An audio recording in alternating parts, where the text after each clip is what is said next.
The number of Americans who have mistakes on their credit reports is staggering. A 60 Minutes report exposed that most people cannot even correct the problems. CBS 2's Christine Sloan follows up. Meg Pasternak says a mistake on her credit report nearly destroyed her credit.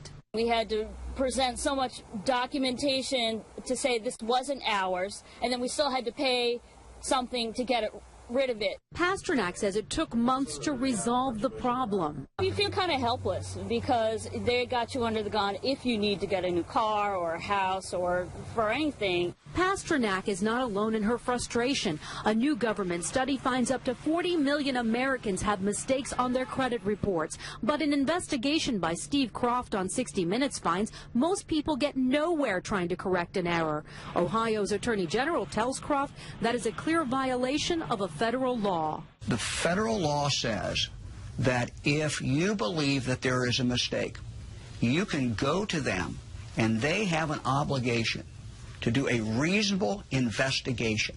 They're not doing a reasonable investigation. End result, if we're successful, is a deletion of that record from your credit report. The credit pros in Newark help people fight agencies like TransUnion and Experian. All the information they receive from a customer, they translate it into a code. They don't forward the letter and the proof of payment to the creditor.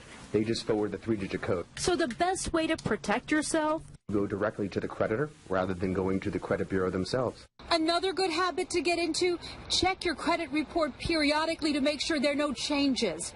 In Clark, New Jersey, Christine Sloan, CBS 2 News. And like 60 Minutes, we were unable to get an actual person at the 3 credit reporting agencies.